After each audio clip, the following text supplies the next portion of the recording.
पूरे business empire को अब वृंदा संभालने वाली है। मेहर अपनी बहू वृंदा को सारी जिम्मेदारियां सौंपने जा रहा है। वृंदा का यह नया रूप हर किसी को हैरान कर देगा।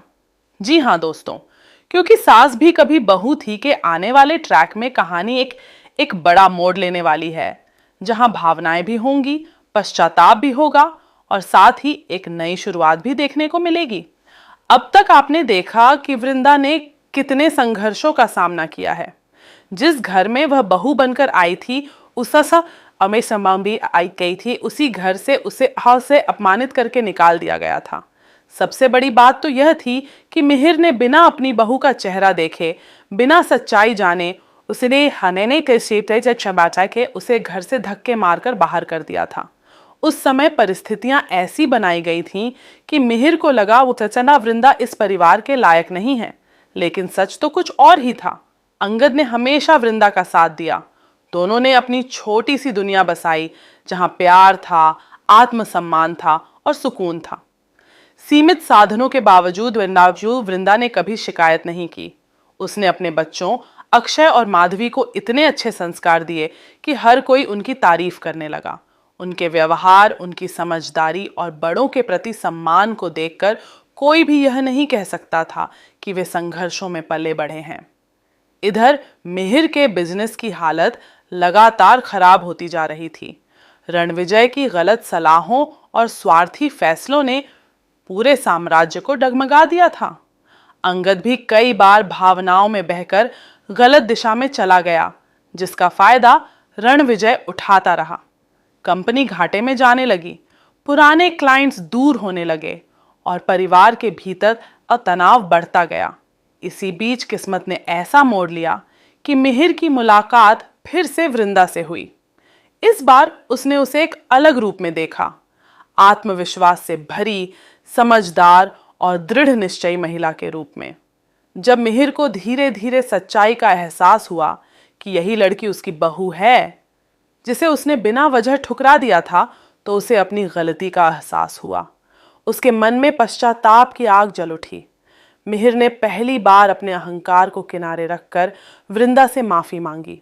उसने स्वीकार किया कि उसने बिना सच्चाई जाने बहुत बड़ा अन्याय किया था। यह दृश्य बेहद भावुक था। एक ससुर का अपनी बहू के आगे हाथ जोड़ना और अपनी भूल मान लेना। वृंदा ने भी बड़े दिल का परिचय दिया। उसने पुराने जख्मों को याद तो किया, लेकिन बदले की भावना नहीं रखी। उसने परिवार को जोड़ने का फैसला किया। मिहिर अब समझ चुका था कि वृंदा सिर्फ एक अच्छी बहू ही नहीं, बल्कि एक काबिल बिजनेस वूमन भी है। पहले वह वीरानी एम्पायर में एक कर्मचारी के रूप में काम कर चुकी थी। उसे बाजार की समझ थी, रणनीति बनानी आती थी और संकट को अवसर में बदलने का हुनर भी। यही कारण था कि मिहिर ने एक बड़ा फैसला लिया, पूरे बिजनेस की कमान वृंदा को सौंपने का। यह सुनकर रणविजय के होश उड़ गए। उसे लगा था कि वह धीरे धीरे इस साम्राज्य पर कब्जा जमा लेगा, लेकिन वृंदा की एंट्री ने उसका खेल बिगाड़ दिया। अब कहानी में टकराव और तेज होने वाला है।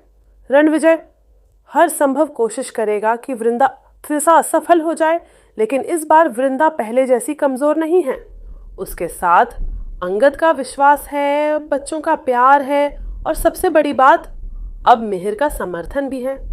आने वाले एपिसोड्स में आप देखेंगे कि कैसे वृंदा कंपनी की मीटिंग में दमदार प्रेजेंटेशन देती है।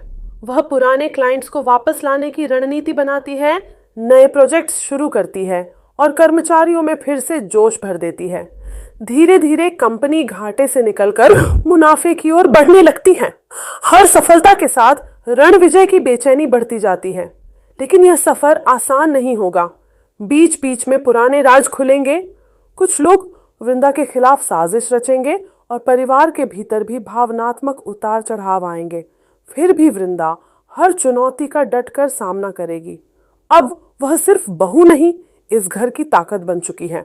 सबसे खास बात यह होगी कि मिहिर खुलेआम सबके सामने कहेगा कि उसे अपनी बहू पर गर्व है। वह मानेगा कि असली वारिस वही है जो परिवार और बिजनेस दोनों को संभाल सके, और यह काबिलियत वृंदा में है। यह पल न सिर्फ वृंदा के लिए बल्कि उन सभी महिलाओं के लिए प्रेरणा बनेगा जो हर हालात से लड़